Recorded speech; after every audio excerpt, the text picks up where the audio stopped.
caminhando para a reta final da nossa mensagem. Reta final, assim, né? São 12 mensagens, se Deus assim permitir. Essa é a 9ª mensagem. Antes da gente entrar na mensagem, eu só vou dar um aviso já para a gente conversar, porque no final eu fico emocionado, brincadeira, fico assim, né, querendo terminar para não atrasar, e esqueço um aviso rapidinho para todo mundo, prestem atenção, que é uma coisa bem importante. Eu falei na semana passada, e o Adelmo está aqui para mim, eu olhei para o Adelmo e lembrei, que nós temos uma possibilidade muito, muito, muito avançada de um novo local para nos reunirmos a partir de 2024. Essas conversas avançaram essa semana e avançaram positivamente. Então, nós estamos praticamente fechados com um novo local, que é uma igreja que funciona pela manhã e eles não funcionam no período da tarde e eles estão disponibilizando toda a estrutura deles para nós usarmos. Vou falar em termos de estrutura, tá? Tem acho que uns 150 lugares, talvez uns 200 lugares. Tem todo equipamento de som, já, embora a gente também tenha o nosso equipamento de som. Tem bateria acústica, para a alegria dos bateristas. Já dentro de um aquário, tudo bonitinho, tudo certinho. A sala de crianças, que é o mais importante, são 4 salas de crianças pintadas, equipadas com brinquedo, com toda a estrutura. Sala para adolescente. Tem cozinha. Para a gente poder... Né? Hoje, eu não sei se vocês sabem, a gente não pode trazer um bolo, a gente não pode trazer um sanduíche, porque o hotel tem uma série de regras e de questões, então a gente teria tudo isso. E, além de tudo, é uma localização maravilhosa, que é na Vereador José Diniz com a Jesuíno Maciel, no Campo Belo, ali na... Oi? É muito bom para algumas famílias aqui da igreja, que moram mais para lá. Para nós que moramos para o lado aqui da Saúde, Praça da Árvore, Vila Mariana, não muda muita coisa, porque é só descer em vez de vir para reto, desce. E lá a localização é incrível, a igreja tem sido maravilhosa. Por que eu estou contando tudo isso para vocês? Porque no dia 12 de novembro, nós faremos o nosso culto lá. No dia 12, a gente vai mudar mesmo, começar em janeiro de 2024. O nosso último culto é dia 17 de dezembro. Mas nós temos a ideia de fazer o culto do dia... O hotel teria uma programação, a gente teria que fazer na sala lá de cima. Então, nós já estamos juntando a fome com a vontade de comer. Nós vamos fazer um teste e já vamos testar a estrutura, ver como é que vai ficar, como é que vai ser. Então, no dia 12 de novembro, eu vou avisar, a gente vai botar no Instagram, vai ter tudo isso. Mas só para vocês saberem, nós já vamos usar esse local, a Igreja Família em Jesus do Samuel Munhoz. E... Nossa, gente, assim, para vocês orarem, porque vai ser bom, em todo sentido, é na rua, então a pessoa está passando, viu a igreja, quer entrar, ela entra, é muito mais fácil do que a questão, todas as igrejas em plantação, de amigos, de colegas, que se reúnem em um hotel e foram para um lugar que vai para a rua, muda a movimentação da igreja, porque as pessoas passam, parece bobeira, mas as pessoas passam, estacionam e entram. Lembra da piada, por que o cachorro entrou na igreja? Porque a porta estava aberta? É isso, acontece, né?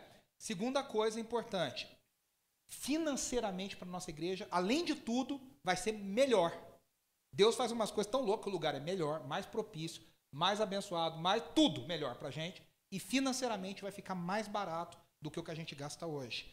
Então, porque a igreja lá está fazendo assim um apoio. É um apoio que eles estão fazendo para nós. Eles falaram, a gente quer que essa igreja cresça e se desenvolva e nós vamos fazer toda a nossa parte para ajudar vocês também. Então, orem por isso, para essa transição. A gente está cuidando disso, o Adelmo está bem envolvido com isso também. E a gente vai ter que envolver todo mundo, o pessoal do louvor, o pessoal das crianças. É uma mudança, né? A gente vai se adaptar. Se Deus quiser, o nosso culto de Natal, que vai ser dia 17 de dezembro, que é o último, também vai ser lá, para a gente poder chamar mais gente, para a gente poder fazer um negócio bem legal, bem interessante também no dia 17 de dezembro. Então, só para vocês ficarem no radar, dia 12 de novembro, e saberem o que está acontecendo. Então, assim, Deus abriu essa porta, foi uma coisa muito rápida, e o Adelmo falou um negócio para mim essa semana que eu senti, eu estava isso no coração e eu senti que veio de Deus isso que ele falou. Um novo tempo para nossa comunidade, um novo tempo para nossa igreja. Né? Então, assim, pra gente, esse ano foi o ano de arrumar a casa, de organizar algumas coisas, de mudança de pessoas da liderança, muitas coisas acontecendo. Pra gente, ano que vem, experimentar acho que um crescimento em cima desse fundamento que nós temos colocado. Então, orem por isso, para Deus nos abençoar e nos orientar. E aí a gente vai passar todo o endereço, tudo direitinho. Mas só para vocês saberem que está no nosso raio aqui, é fácil de chegar, fácil de estacionar, tem metrô do lado, tem ônibus do lado, tem toda a estrutura que a gente tem aqui, tem lá também. E para muitas famílias da igreja, hoje fica mais fácil, até inclusive, do que aqui, e que a gente tem falado toda essa questão. Então, a gente está caminhando para as últimas 4 mensagens, hoje é a quarta última mensagem, a 9ª mensagem da nossa série Respire. E hoje é um assunto muito interessante, eu não vou nem perder tempo, porque tem muita coisa para a gente conversar, que é produtividade no ritmo da graça. Faça mais e melhor aquilo que Deus te chamou para fazer. Aí você fala assim, mas está falando de fazer menos, e agora você fala para fazer mais? Mas o fazer mais, aquilo que Deus quer que a gente faça, menos o que Deus não quer que a gente faça, o que Deus não está interessado que a gente se envolva. Eu já quero começar com algumas definições de produtividade. E aí eu fui lá no Google, hoje fiz um trabalho, essa semana, de pesquisa, o que é produtividade. E aí você que trabalha no mercado, você que está envolvido com essas coisas, talvez pense nisso bastante. Esse autor se chama David Allen, e ele escreveu esse livro que é um sucesso chamado A Arte de Fazer Acontecer. Ele tem outros livros, mas esse é o livro mais famoso dele. Ele fala que produtividade é a habilidade de aplicar a sua de maneira estratégica e eficaz para fazer o que é mais importante no momento certo. Ou seja, você ter atenção, estratégia para fazer algo no momento certo, na hora certa. Um outro autor também muito celebrado no mundo business, no mundo de negócio, e ele tem vários livros, e um dos livros dele mais famosos é esse, Trabalho 4 horas por semana. Eu gostei do subtítulo, que é bem assim, a vida que todo mundo quer, bem apelativo. Fuja da rotina, viva onde quiser e, como se não bastasse, fique rico. Então, assim, parece que é fácil, Você lê o livro, você vai mudar para Bahamas e está tudo resolvido, sua vida está resolvida. Mas esquece isso, esquece essa promessa, meio para inglês ver. Ele fala que a produtividade é a arte de fazer menos, mas mais importante, é a habilidade de se concentrar no que realmente importa. Lembra que a gente tem falado da ideia do essencialista lá, aquele que faz cada vez menos, mas faz o que interessa, o que importa. Tem um outro autor, esse faleceu até, esse livro acho que é um dos mais famosos, da última década, Os 7 Hábitos das Pessoas Altamente Eficazes. E ele, o Stephen Covey, e ele fala sobre a produtividade como uma combinação. E é interessante que ele fala de eficácia, ou seja, fazer a coisa certa, com eficiência, fazer as coisas do jeito certo. Interessante isso, Porque às vezes a gente pode fazer a coisa certa do jeito errado e a gente pode fazer a coisa errada do jeito certo. E aí nenhuma das duas coisas serve. A gente precisa fazer a coisa certa do jeito correto, para que seja algo produtivo. Mais algumas definições. Esse autor chamado Cal Newport, ele escreveu esse livro chamado Deep Work e Digital Minimalism.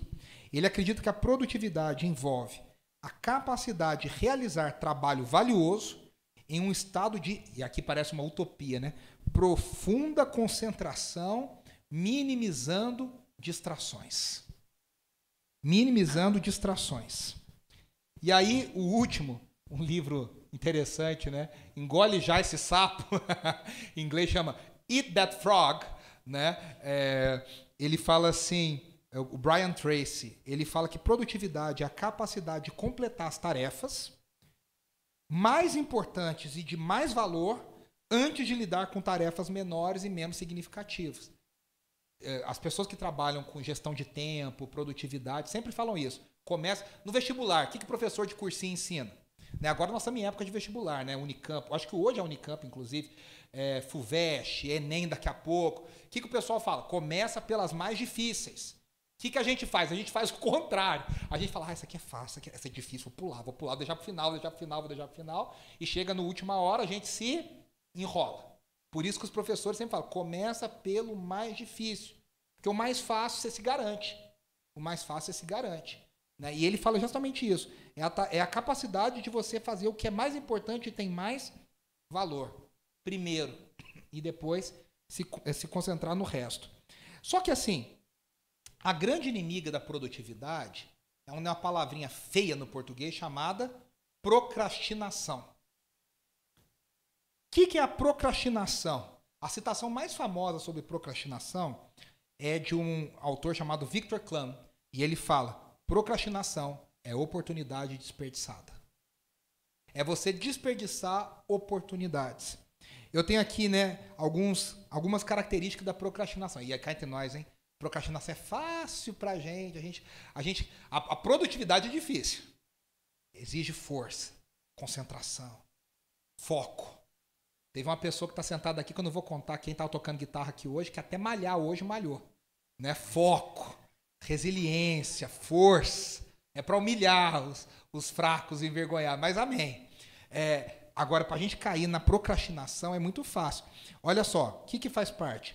Atraso nas tarefas importantes. A gente sabe que tem um negócio importante, a gente vai deixando.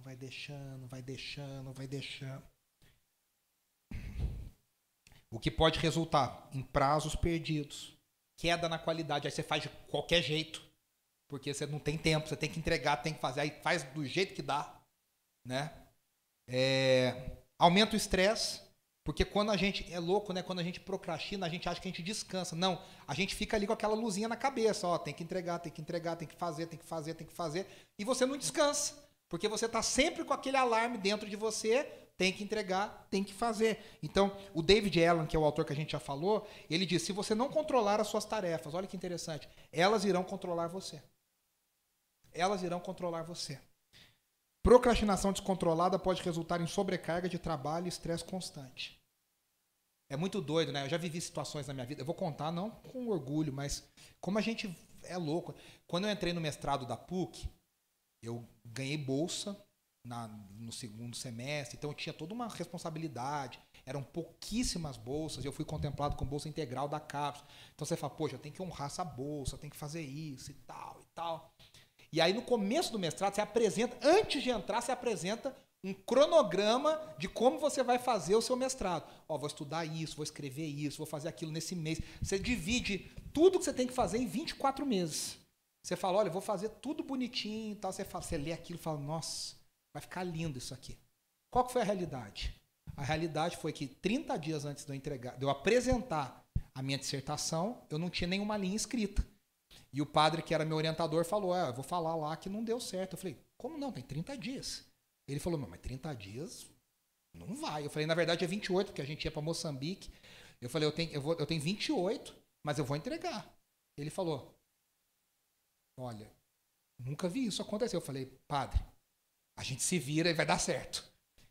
Eu entreguei. Graças a Deus ainda tirei 10. Deus é tão bom que eu ainda tirei 10. Mas a questão não é essa. A questão é que eu fiquei maluco, porque eu virava todas as madrugadas escrevendo a madrugada inteira. Trabalhando durante o dia, ministério, igreja, viagem, a coisa acontecendo e eu virando as madrugadas escrevendo. Não tinha filho. Hoje, possível fazer isso. Das 9 horas da noite eu estou pescando já, não vai. Né? Mas a gente se enrola.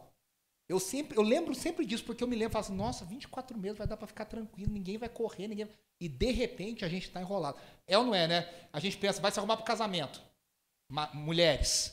Nossa, eu vou começar a me arrumar 8 da manhã, o casamento é só não sei que hora, não vou correr. A gente sempre sai de casa atropelado, botando sapato, cabelo, se arrumando, atrasado. Isso as mulheres são mais que os homens, né? Então, aumento do estresse.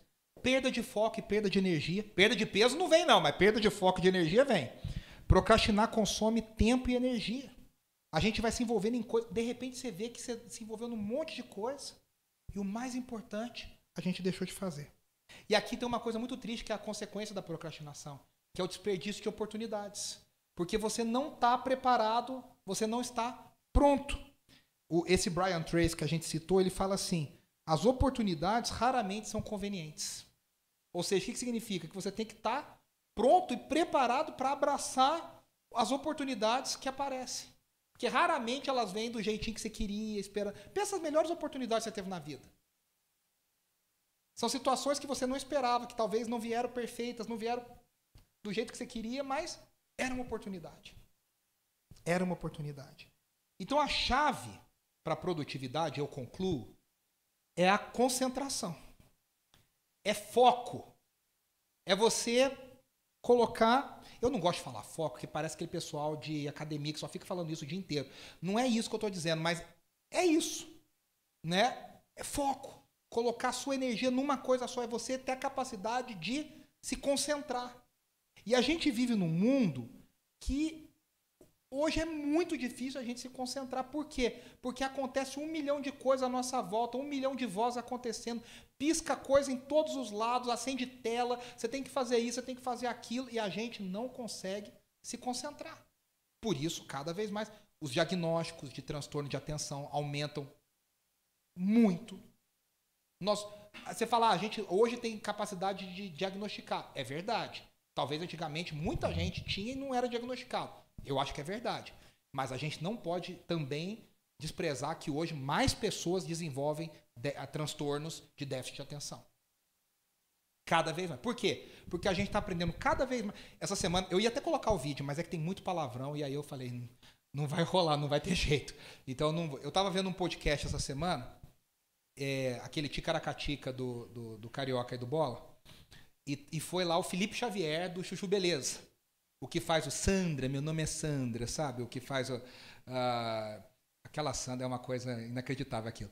E ele estava contando as coisas, e ele falou que ele chegou no médico, ele falou, eu marquei uma consulta, eu fui no médico, e eu falei, doutor, eu tô com problema de memória.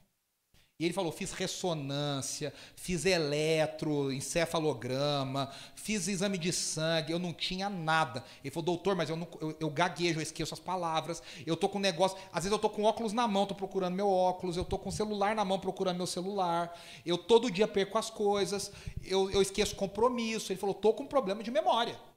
Ele falou, quantas horas por dia você usa o celular? O médico falou. Aí ele falou, como que vê? Ele falou, o teu celular é um iPhone? Ele falou, é. Ele falou, foi olhar lá. 9 horas e não sei quanto por dia. Estava escrito lá. Aí o médico falou, se você reduzir pela metade, a sua memória já vai melhorar muito. E ele falou, eu reduzi e a minha memória melhorou. E aí o médico falou para ele, o uso contínuo de celular, que você responde mensagem, pisca a rede social, você entra não sei aonde, você manda um e-mail, aí você já viu o trânsito, aí já piscou uma notificação, ele falou, está acabando com a nossa saúde mental e com a nossa memória, com a nossa capacidade de concentração. Antigamente, lembra, falava pra gente assim, por que uma aula tem 50 minutos na escola? Ah, porque 50 minutos é o tempo de concentração saudável de um aluno, de uma pessoa. Por que não 1 hora? 50 minutos. É comprovado, não sei o que lá, não sei o que lá. Hoje, caiu muito esse tempo. Você aprendeu uma criança hoje 1 minuto, é muito difícil. Porque a gente fica o tempo inteiro desconcentrado. Então, a chave para a produtividade é a concentração. Quantas vezes eu e você estamos fazendo uma coisa importante? Eu não vou nem falar de oração. Esquece oração. Mas também acontece, muito. Você está fazendo, de repente passou 5 minutos, passaram-se 5 minutos, você nem lembra o que você estava fazendo. E você já fez uma coisa que emendou na outra, pensou em outra coisa, fez outra coisa. E aí depois de 5 minutos você fala, o que eu estava fazendo mesmo? Às vezes a gente pega o celular, a gente olhou 4 coisas e a gente não lembra para que a gente pegou o celular. Na oração, vamos falar a verdade agora? Você começa, Senhor, Senhor, eu estou aqui. Aí você já pensou, meu Deus, eu tenho que entregar um negócio, fazer um negócio. Ai, Senhor, eu te peço que... Ai, meu Deus do céu, como é que tem que pagar a conta, mas não paguei o boleto. A gente não consegue se concentrar na oração mais. A gente se perde totalmente no nosso raciocínio. Deus tem que ficar o tempo inteiro. Peraí, volta, porque a gente não consegue orar mais. Porque a nossa alma está inquieta. Aí eu vou citar algumas coisas aqui. Um autor chamado Chris Bailey, ele escreveu um livro chamado Hiperfoco. Ele fala, a atenção é o recurso mais importante para a produtividade.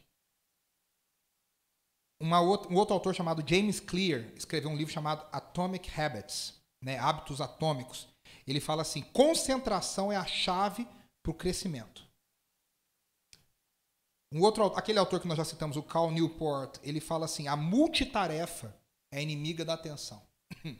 E isso é complicado para eu falar, porque eu a vida inteira me orgulhei de ser multitarefa. Eu sou muito contrário a muitos homens. Lá em casa é o contrário. A Andressa é monofoco e eu sou multitarefa. Então, se a Andressa está conversando com você, ela olhou para cá, você sumiu da vida dela. Ela não existe, você não existe mais. Tanto que é engraçado que nós dois, quando nós estamos conversando, ela está falando e eu estou ouvindo. E eu olho pro celular e eu continuo ouvindo totalmente o que ela está falando. Mas eu olho pro celular, ela para de falar. Porque na cabeça dela, eu parei de ouvir. Eu falo, amor, pode continuar falando, eu estou ouvindo.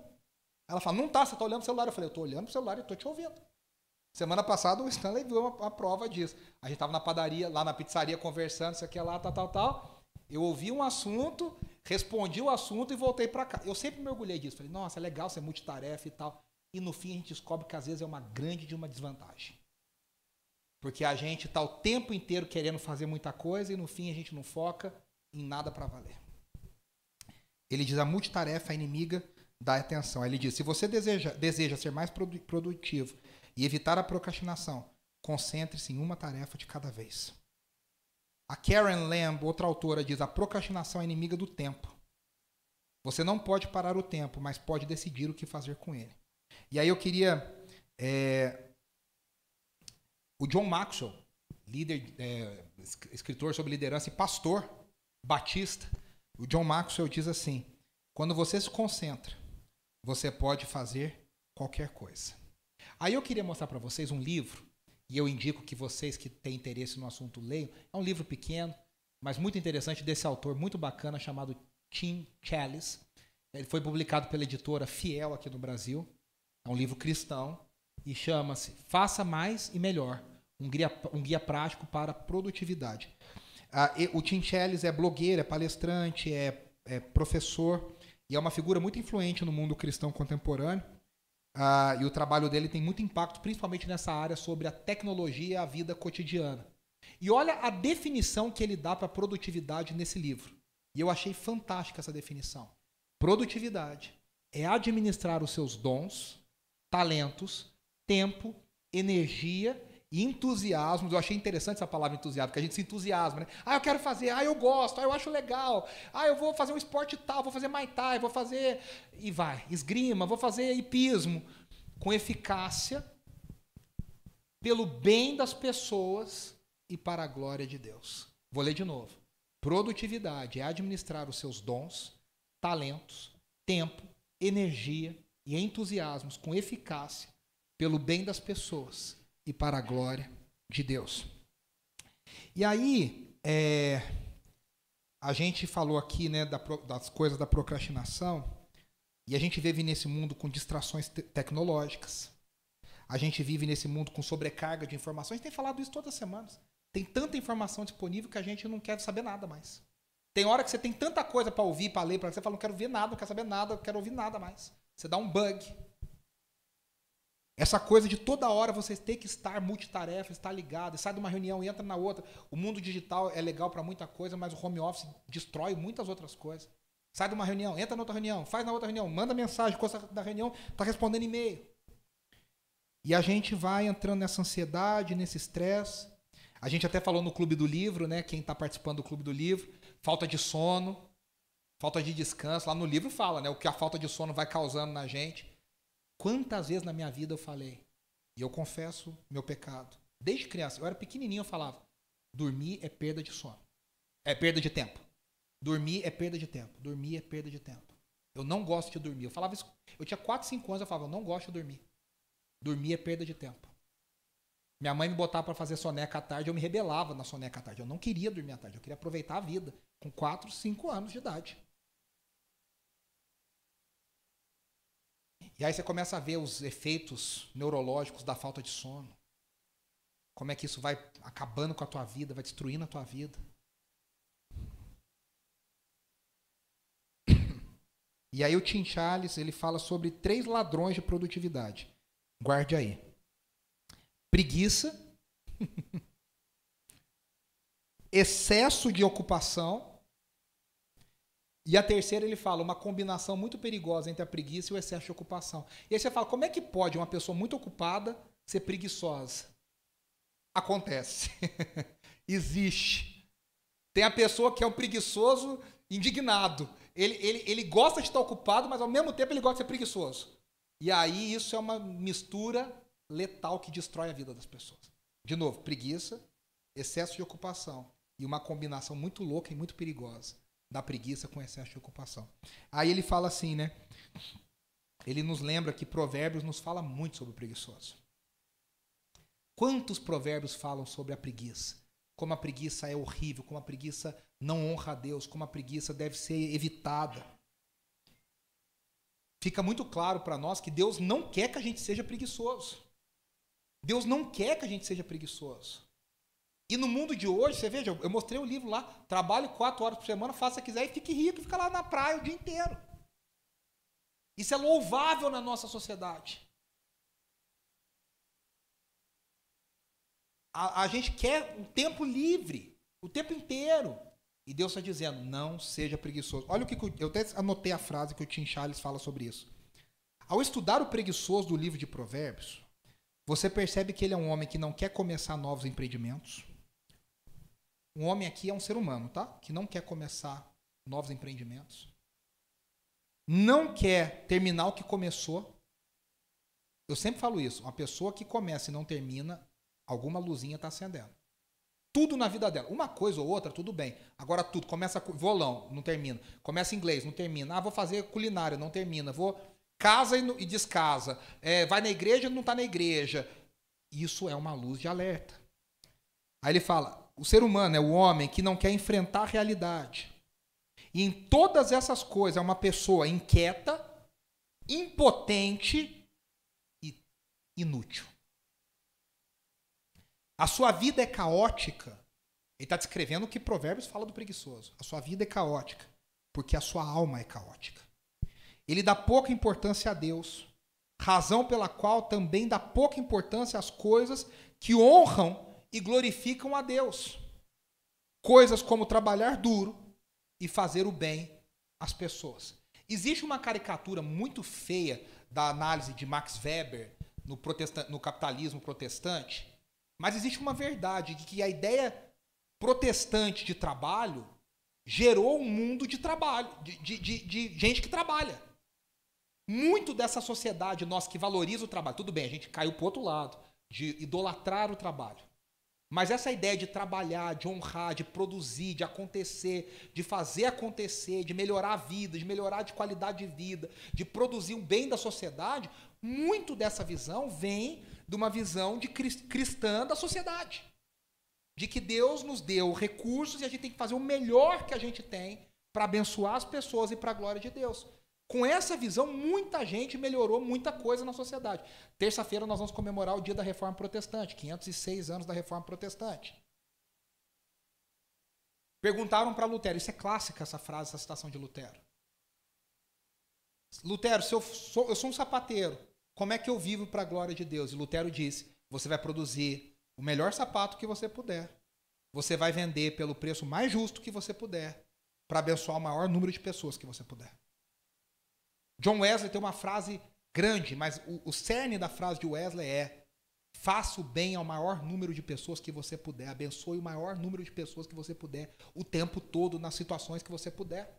É com essa visão que a sociedade saiu de uma sociedade rural, que dependia da chuva, do vento, só da natureza, para uma sociedade industrializada, que a gente consegue ter mais qualidade, controle de certas coisas.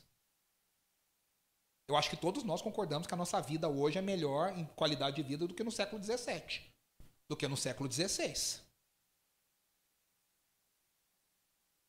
Então, é muito dessa visão de que Deus... Então, preguiçoso é essa pessoa que não honra a Deus e não honra o trabalho. O segundo inimigo, o excesso de ocupações. E aqui eu vou ser bem breve. Lembra de Marta? Que Jesus falou para ela, Marta, Marta, está tão preocupada com as coisas. E você se esqueceu da principal. O que é a principal? A presença de Jesus na casa. Quantas vezes a gente está tão preocupado com tanta coisa? Aquele ditado, né? Você joga fora a água da banheira e joga a criança junto. A gente está tão preocupado com as coisas. E a gente esquece do principal.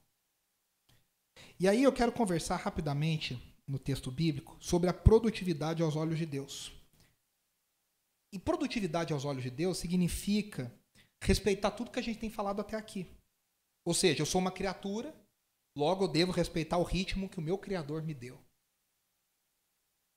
Eu sou criatura, eu tenho que fazer o que o Criador espera de mim. Eu sou uma criatura redimida, nasci de novo, agora eu tenho olhos da eternidade. Eu tenho uma perspectiva de eternidade. Eu vejo a vida de um jeito diferente. E aí a pergunta-chave, eu acho que talvez alguns de nós nunca tenhamos pensado nisso, é: será que Deus se importa com a minha produtividade? Parece um negócio tão capitalista, sanguessuga, né? Será que Deus quer que eu seja produtivo? E a resposta é sim. Lembra do Domingo no Parque, né? Sim! Com o fone no ouvido, né? Lá no Silvio Santos. Sim, Deus quer a nossa produtividade. Deus quer que a gente seja produtivo. Deus quer que a gente faça o melhor. Olha esses dois textos. A gente falou desse texto semana passada, João capítulo 15, versículo 8. Meu Pai é glorificado pelo fato de vocês darem muito fruto. Dar muito fruto é ser produtivo. E assim serão meus discípulos. Jesus diz que o verdadeiro discípulo é aquele que dá fruto. E ele ainda diz em outra parte, fruto que permaneça. O discípulo verdadeiro de Jesus, ele dá fruto. Aonde ele é colocado, ele floresce. Aonde ele está, ele produz. Tudo bem. Não em nível, por exemplo, você fala, um missionário que está lá na Arábia Saudita perseguido. Esse cara não vai abrir uma mega igreja com 12 mil pessoas, 15 mil pessoas. Mas ele vai florescer na vida de uma família, na vida de uma pessoa. O cristão, ele floresce o verdadeiro cristão, ele floresce aonde ele é colocado. Porque Deus quer que a gente produza. Olha o texto de Efésios, que ainda é mais pesado. Efésios 5, do 15 ao 16. Tenham cuidado com a maneira como vocês vivem. Que não seja como insensatos, mas como sábios. Aproveitando ao máximo cada oportunidade. Porque os dias são maus. O cristão que vive sabiamente, ele aproveita cada dia como se deve, porque os dias que nós vivemos são dias maus. Só que a gente precisa lembrar uma coisa, a produtividade não é o alvo. A produtividade, ela é desejável, mas a gente tem um alicerce, um fundamento para que a produtividade aconteça. Não você fica produtividade pela produtividade. O alvo final é a glória de Deus. A produtividade é uma ferramenta, só que ela precisa de um alicerce, de um fundamento. E nós vamos falar sobre 3 fundamentos dessa produtividade. O Tim Challies até fala assim: produtividade não é o que dará propósito à sua vida, mas é o que permitirá que você se sobressaia ao viver o seu propósito. Interessante, né? E a gente vai ver isso na famosa parábola dos talentos, em Mateus capítulo 25, que a gente vai conversar aqui alguns minutos. Em Mateus 25, do 14 até o 30, sobre essa parábola tão profunda, tão maravilhosa e tão interessante. O versículo 14 diz assim: e também será como um homem, Jesus está dizendo, que ao sair de viagem chamou seus servos e confiou-lhe os seus bens. A um deu 5 talentos, a outro 2 e a outro 1. A cada um de acordo com a sua capacidade. Guarde essa frase. Cada um de acordo com a sua capacidade. Em seguida, partiu de viagem. O que havia recebido 5 talentos saiu imediatamente. Preste atenção nos textos, nas palavras. Aplicou-os e ganhou mais 5. Também o que tinha 2 talentos ganhou mais 2. 100% de aproveitamento de lucro, de retorno nesses 2. Quem tinha 5 ganhou 5, quem tinha 2 ganhou 2. Mas o que tinha recebido 1 talento saiu, cavou um buraco no chão e escondeu o dinheiro ao seu redor. Isso aqui era uma coisa comum nos dias de Jesus. Se fosse no século passado, ia falar, enfiou o dinheiro todo dentro do colchão. Colocou o dinheiro inteirinho dentro do colchão. Depois, versículo 19, de muito tempo, o senhor daqueles servos voltou e acertou conta com eles. O que tinha recebido 5 talentos, trouxe os outros 5 e disse, o senhor me confiou 5 talentos. Veja, eu ganhei mais 5. O senhor respondeu, muito bem, servo bom e fiel. Você foi fiel no pouco, eu porei sobre muito. Venha e participe da alegria do seu senhor. Veio também o que tinha recebido 2 talentos e disse, o senhor me confiou 2 talentos. Veja, eu ganhei mais 2. O Senhor respondeu: muito bem, servo bom e fiel. Você foi fiel no pouco, eu porei sobre o muito. Venha e participe da alegria do seu Senhor. Por fim, veio o que tinha recebido 1 talento e disse: eu sabia que o Senhor é um homem severo, que colhe onde não plantou e junta onde não semeou. Por isso tive medo. Saí e escondi o seu talento no chão. Veja, aqui está o que pertence ao Senhor. O Senhor respondeu: servo mau e negligente. Você sabia que eu colho onde não plantei e junto onde não semeei? Então, você devia ter confiado o meu dinheiro aos banqueiros, para que quando eu voltasse o recebesse de volta com juros. Você vê que banqueiro e juro e agiota é um negócio antigo, né? Tirem o talento dele e entreguem-no ao que tem 10. Pois a quem tem, mais será dado, e terá em quantidade, mas a quem não tem, até o que tem, lhe será tirado.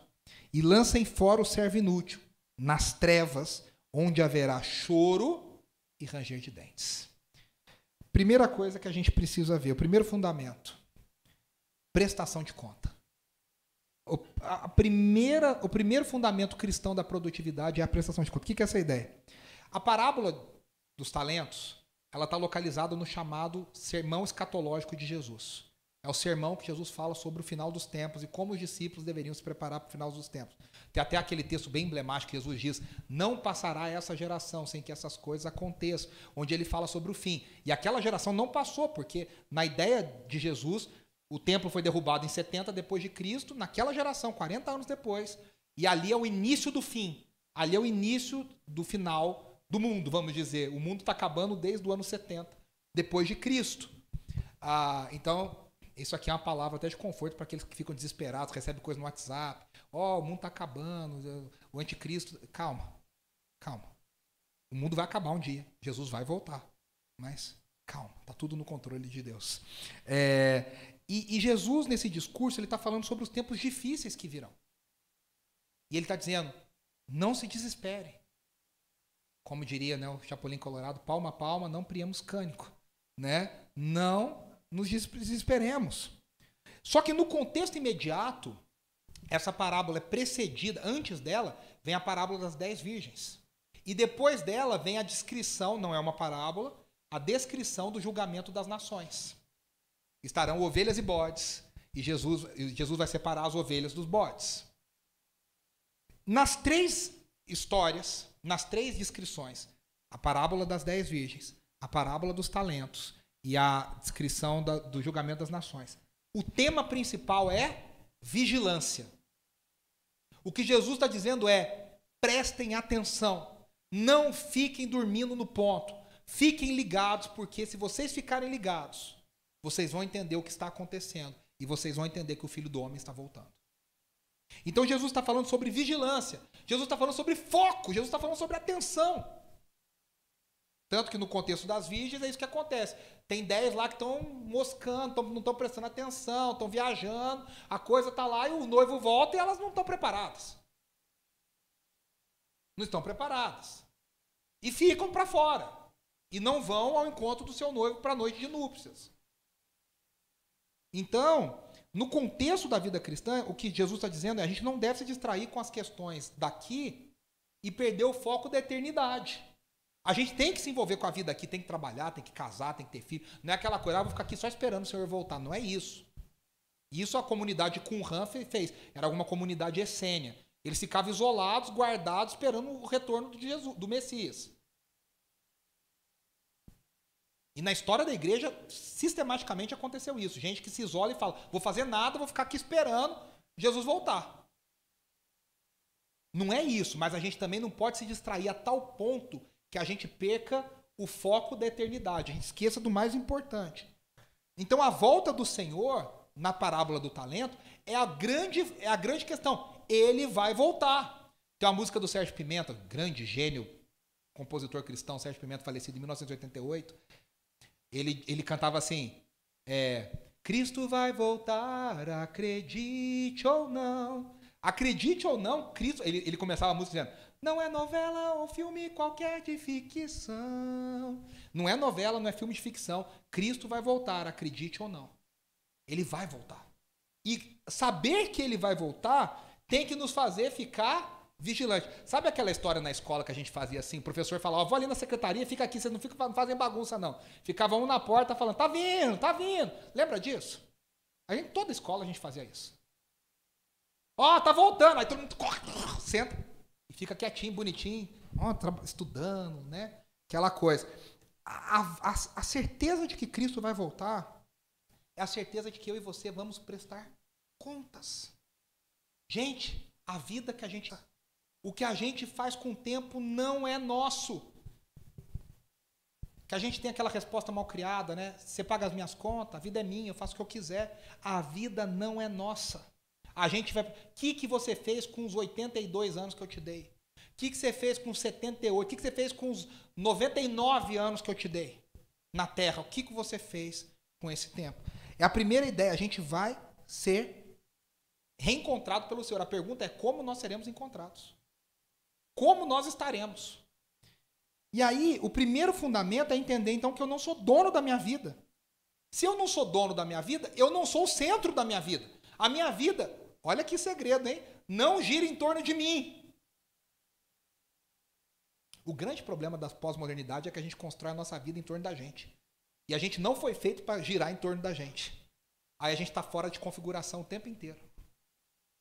Então eu devo fazer o que Deus quer que eu faça. Na perspectiva do Evangelho, tem gente que lê isso aqui e fica desesperado, arranca os cabelos. Não é que a gente tem que se desesperar. Na perspectiva do Evangelho, eu não obedeço, não é que a prestação de conta eu sou salvo ou não sou salvo, não é isso. Aqui Jesus não está falando sobre ser salvo ou não ser salvo. Jesus está falando sobre já ser salvo e querer agradar a Deus.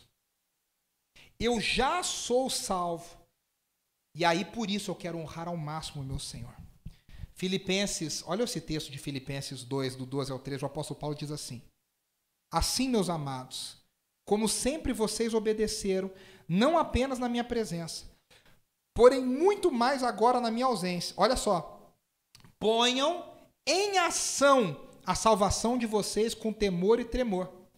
Eu fui salvo. Não, a gente não basta ser salvo. Você precisa colocar a salvação em ação, na prática. Com temor e tremor. Aí o versículo famosíssimo, né? Pois é Deus quem efetua em você querer, quanto o realizar, de acordo com a boa vontade dele. O último servo, ele não trouxe o lucro, porque ele entendeu na cabeça dele que o senhor dele era mau. Ele fala, o senhor colhe onde não plantou, o senhor junta onde não trabalhou.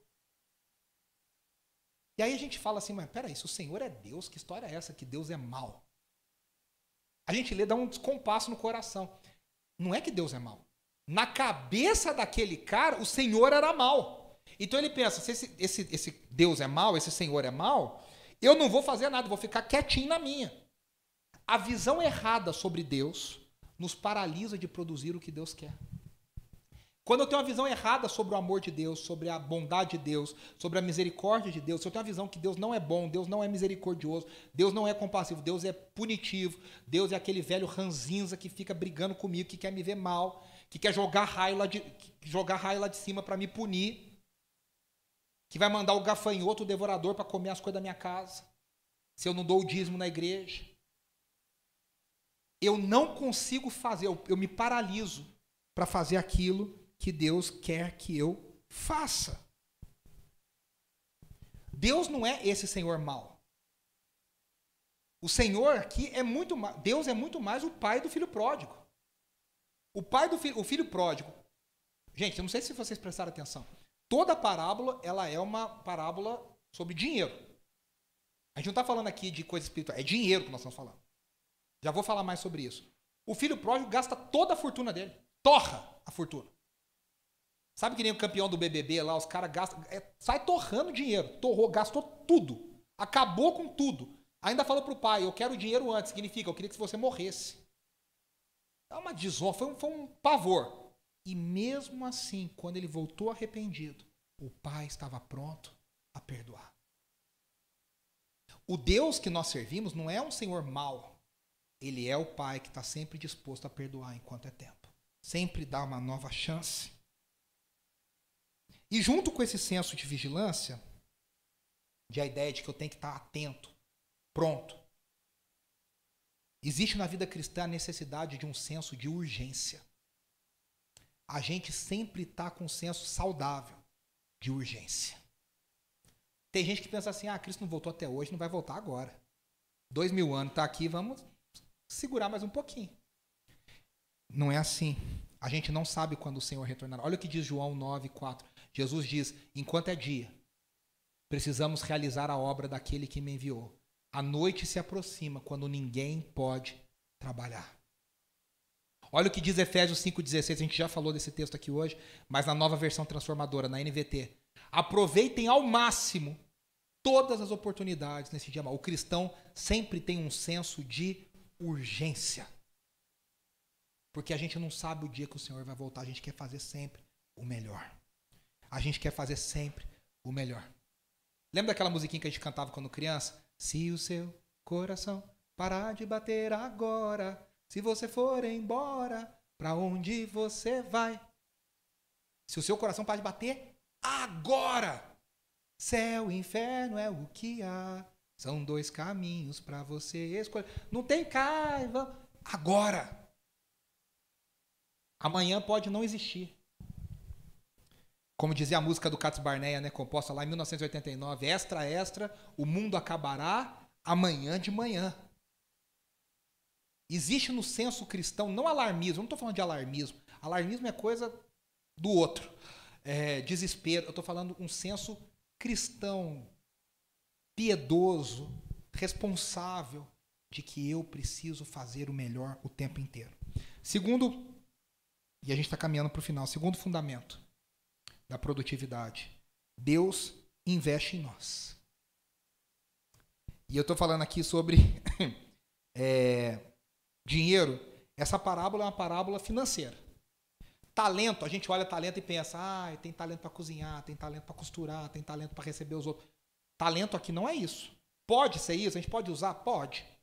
Mas talento aqui é uma unidade monetária. Quando diz que o Senhor deu 1 talento, 2 talentos, 5 talentos, deu dinheiro. 1 talento era provavelmente 6.000 denários. E é muito dinheiro, tá? O que são 6.000 denários? 1 denário é 1 dia de trabalho. Ou seja, 1 talento são 20 anos de trabalho. Os economistas bíblicos de hoje calculam que o Senhor gastou com os 3 servos em torno de, se fosse valores de hoje, 2 milhões de dólares. Ele deu 1 milhão para um, deu 700 mil para um, estou chutando aqui uma probabilidade, uma proporção, e deu 300 mil para outro. Ele deu muita grana. Era o dinheiro de uma vida. Ele deu o dinheiro de uma vida. E a grande verdade é que Deus investe em nós. Deus nos dá muitos recursos. Deus nos dá muitas possibilidades. Deus nos coloca num mundo que a gente tem um monte de coisa para fazer, a gente tem um monte de habilidade, a gente tem um monte de capacidade. Só que Deus espera que a gente use esse recurso. Deus nos dá para que isso frutifique. E aqui eu gostaria de usar a palavra frutificar ao invés de lucrar, porque lucrar parece ter uma coisa meio negativa. Mas Deus quer lucro, Deus quer positividade, Deus quer saldo positivo. Deus quer que no final da sua vida você pegue o que Ele te deu e você tenha trabalhado em cima do que Ele te deu.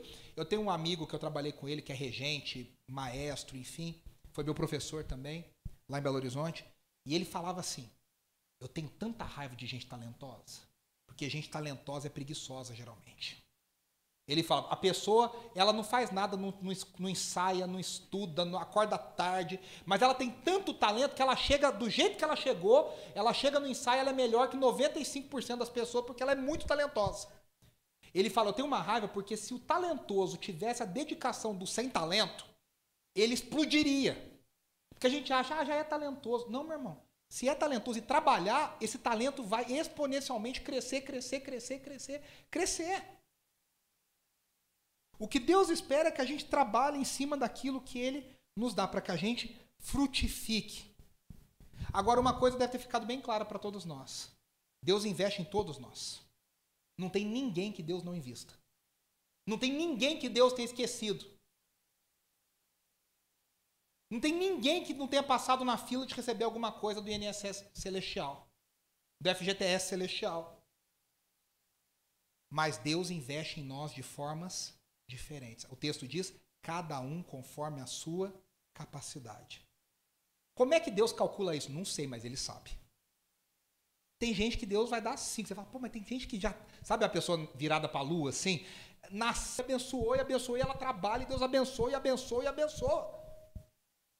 O grande problema é que a gente precisa entender que Deus sabe como investir em cada um de forma diferente. Sabe por quê? Porque nós somos pessoas diferentes. O jeito que eu produzo é um, o jeito que o Thiago produz é outro, que a Luana produz é outro. O jeito que cada um processa e recebe é diferente, porque nós somos pessoas diferentes. Então Deus investe em nós de formas diferentes. Isso significa uma coisa para nós. A gente precisa evitar a comparação. A comparação é uma armadilha. A gente fica o tempo inteiro, e pro bem e pro mal, porque quando interessa a gente usa a comparação a nosso favor, que é aquela ideia do seguinte, eu não preciso fazer porque fulano tem 100 mil seguidores, eu só tenho 200, eu não preciso publicar isso aqui no meu... Sabe aquela história? Eu não vou dar tanta oferta porque o meu salário é pequenininho. Fulano, que tem um salário bem grandão, ele dá uma oferta maior. A gente, quando interessa, a gente se compara para facilitar o nosso lado. E quando não nos interessa, a gente se compara para dizer Deus foi injusto, porque ele caprichou para o fulano e não caprichou para mim. Ele deu mais para o fulano. Só que eu não sei se vocês perceberam, a grande sacada da parábola de Jesus é que os valores são diferentes, as pessoas são diferentes, mas a fidelidade que o Senhor pede de cada um é a mesma. Você ganhou 5, gerou 5, muito bom. Você ganhou 2, gerou 2, é a mesma palavra, a mesma bênção, a mesma congratulação. Mas eu só ganhei 1.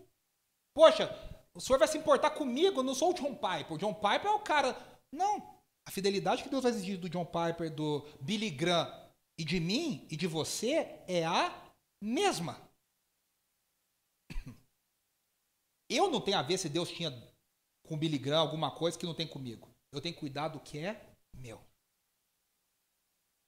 Porque Deus pede de nós a mesma. Como é que a gente evita a comparação? Procurando descobrir o que Deus quer de você, o que Deus quer de mim. A gente tem que falar de produtividade, e eu quero terminar aqui, caminhando já para o final, dizendo o seguinte: o que Deus quer de você? Será que você já descobriu o que Deus quer de você na sua vida? Eu vejo tanta gente que trabalha a vida inteira e a pessoa trabalha triste porque ela fala assim, poxa, eu trabalho numa multinacional, tenho um salário legal, mas a pessoa não vê propósito no que faz. E eu acho que a coisa mais triste no mundo deve ser você trabalhar numa coisa que você não vê propósito naquilo que você faz. Pelo contrário, você ainda descobre que as coisas... Esses dias eu estou vendo um seriado muito legal, chamado Ted Lasso, da Apple TV, de um técnico de futebol americano que vai trabalhar no futebol, nosso futebol, na Inglaterra, na Premier League. Ele não tem a menor ideia do que ele está fazendo, ele é um cara super inocente, e a série é muito interessante.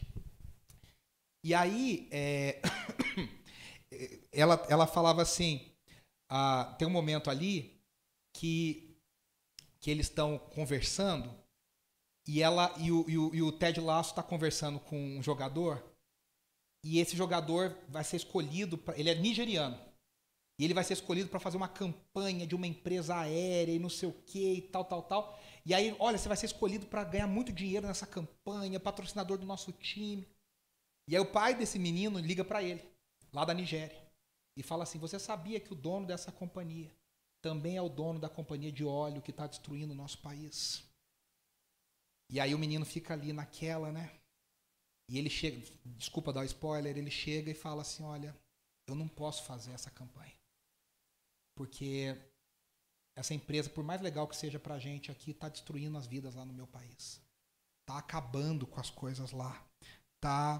Eu não consigo pensar que eu vou colaborar com isso. Muitos de nós trabalhamos a vida inteira em coisas que a gente não acredita. Em coisas que a gente sabe que destrói a vida dos outros. Como que você vai ter alegria e produtividade numa coisa? Então a grande pergunta é, o que Deus quer de você? O que Deus espera de mim? O que Deus quer de nós? Qual é a paixão da nossa vida? E aí você vai, com esse alvo, glorificar a Deus. Não ache que você vai querer bater meta de produtividade, que isso é maravilhoso. Ninguém se apaixona por isso. A gente se apaixona por um propósito que Deus coloca no nosso coração. E quando você se apaixona pelo propósito que Deus coloca no seu coração, Aí você consegue ser produtivo naquilo que você e naquilo que eu fomos chamados para fazer. E o último, e eu estou encerrando aqui, o último fundamento cristão da produtividade é que Deus espera a frutificação. Deus não só quer a frutificação, Ele espera que isso aconteça. De novo, Deus espera de nós a mesma fidelidade, a mesma perseverança. Então, os 3 fundamentos, né? Prestação de contas, Deus investe em nós e Deus espera a frutificação. Eu queria terminar com esse texto de Pedro, 1 Pedro 4, do 10 ao 11, que Pedro diz assim, olha só. Deus concedeu um dom a cada um, e vocês devem usá-lo para servir uns aos outros. Lembra da definição? Produtividade é fazer o melhor com o que você tem para o bem do próximo. Fazendo bom uso da múltipla e variada, veja, eu não sou igual, não vou me comparar, da múltipla e variada graça divina. Você tem o dom de falar? Então faça-o de acordo com as palavras de Deus. Tem o dom de ajudar? Faça-o com a força que Deus lhe dá. Assim, tudo que você realizar trará, olha o alvo final, glória a Deus por meio de Jesus Cristo. A Ele sejam a glória, o poder para todo sempre. Amém. Meus irmãos, quando a gente entende que a gente vai prestar conta, quando a gente entende que a gente não é dono da nossa vida, quando a gente se lembra que o nosso alicerce é o Evangelho, que a gente não faz isso para ser salvo, a gente faz isso porque a gente já foi salvo, porque a gente quer glorificar a Deus. E aí a gente tem fidelidade e perseverança na frutificação. A gente entende a urgência na vida cristã. A gente entende que a gente deve viver refletindo a graça e abençoando o próximo. Eu queria que você fechasse os seus olhos para a gente orar. E nós estamos encerrando aqui. Qual é o chamado que Deus colocou na sua vida e como você pode fazer, depois que você descobrir, se você ainda não descobriu, ou caso você já tenha descoberto, como é que a gente pode fazer o que Deus nos chamou para fazer de forma bem feita? Como é que a gente pode viver para Deus de forma produtiva? Como é que a gente pode frutificar pela graça de Deus e dar frutos que permaneçam? Frutos que permaneçam. Senhor, nos ajude a frutificarmos em Ti. Ajuda-nos primeiramente, Senhor, a entendermos que o Senhor investiu em cada um de nós. Que privilégio, que graça poderosa. Que a gente honre o Teu investimento. Que a gente honre aquilo que o Senhor colocou em nós. Ajuda-nos a não nos compararmos, a não querermos o que é do outro, mas a entendermos aquilo que o Senhor tem para nós. E termos paixão nisso e fazermos o melhor possível para abençoarmos o próximo e trazermos glória ao Senhor. Que cada irmão, cada irmã, cada pessoa que me ouve aqui, nas nossas redes sociais, entenda que a gente deve viver para a glória do Senhor o tempo todo, fazendo o melhor com aquilo que o Senhor nos deu.